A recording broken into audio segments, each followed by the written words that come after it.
Hi విను. కేరళ. కేరళ అంటే అన్నిట్లో special.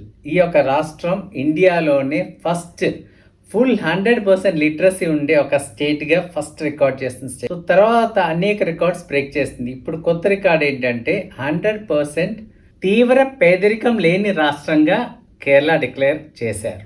Extreme poverty free state అంటే పేదరికం జీరో చేశారు. సో ఎలా సాధ్యం అంటే సాధ్యమైంది వాళ్ళకి. 2021 నీతి ఆయోగ్ రిపోర్ట్లో ఏంటంటే పావర్టీలో కేరళ చాలా బాటమ్ లిస్ట్ లో ఉంది. అది కూడా అక్కడ కూడా 0.7% నీతి ఆయోగ్ రిపోర్ట్స్ వచ్చినప్పుడు కేరళ గవర్నమెంట్ అక్కడి నుంచి ఈ 4 years 21 నుంచి 25 వరకు ఈ 4 years మైక్రో లెవెల్ ఆలోచించి యంత్రాంగాన్ని ఫోర్స్లోకి దింపి గవర్నమెంట్ ఏం చేసిందంటే ఎక్కడ ఈ యొక్క 0.7% ఉంది అని ఐడెంటిఫై చేసి మైక్రో రిపోర్ట్స్ తయారు చేసినప్పుడు వాళ్ళకి అర్థమైంది ఏంటంటే స్టేట్లో 64,006 కుటుంబాలు ఈ యొక్క లెవెల్లో ఉంది, పవర్టీలో ఉంది అని చెప్పి వాళ్ళు ఐడెంటిఫై చేశారు. దాంట్లో ఏంటంటే 1,30,009 ఇండివిజువల్స్. చూసారు ఎంత మైక్రోగా వీళ్ళు దాని యొక్క లెక్కలు తీశారో.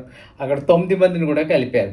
సో అంత క్షుణ్ణంగా వాళ్ళు దాని మీద అధ్యయనం చేసి దాని మీద రిపోర్ట్ తయారు చేసి దాని మీద వర్కౌట్ చేసిన తర్వాత వాళ్ళు కనుక్కున్నది ఏంటంటే జనాలకి ఏ ఏరియాలో మిస్సింగ్ ఉంది, కొంతమందికి హెల్త్ కేర్ మిస్సింగ్, కొంతమందికి హౌసెస్ మిస్సింగ్, కొంతమందికి తిండి లేకుండా ఉండే పరిస్థితి, కొంతమందికి మెడిసిన్ దొరకట్లేదు, కొంతమందికి ఉపాధి లేదు, కొంతమందికి కార్డ్స్ లేవు, రేషన్ కార్డ్స్ లేవు, ఆధార్ కార్డ్స్ లేవు. ఈ కార్డ్స్ అని ఇంపార్టెంట్ కదా ఈరోజు ఏంటంటే బెనిఫిట్స్, గవర్నమెంట్ బెనిఫిట్స్ పొందడానికి ఈ మిస్ అవుతున్నాయని గ్రహించి ఇంతలా చేశారు. కాబట్టి ఎక్స్ట్రీమ్ పావర్టీని ఇరాడికేట్ చేయగలిగింది ఈ స్టేట్.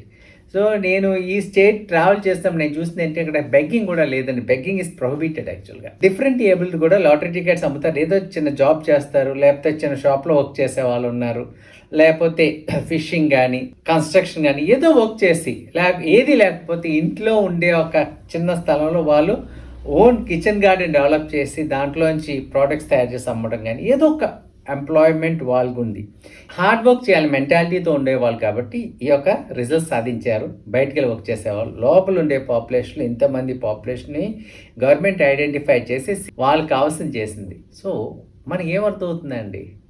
సో మిగతా రాష్ట్రాలు కూడా ఇలా చేయొచ్చు అనేది మనకి ఇక్కడ మెయిన్ లెసన్. ఇంకొక విషయం ఏంటంటే local self governance minister MB Rajesh ఏమన్నారంటే ఈ యొక్క విజయం మొక్కలదే కాదు, ప్రజలది, గవర్నమెంట్ ఎంప్లాయీస్ది, తర్వాత అపోజిషన్ది కూడా అని చెప్పారు. ఇది చాలా నచ్చిన పాయింట్ నాకు. అపోజిషన్ది కూడా మన రాష్ట్రంలో ఎంతమంది అపోజిషన్ క్రెడిట్ ఇస్తారు చెప్పండి. ముందు కూడా కేరళలో అనేక సందర్భాల్లో అపోజిషన్ క్రెడిట్ ఇచ్చే కల్చర్ చూసాం.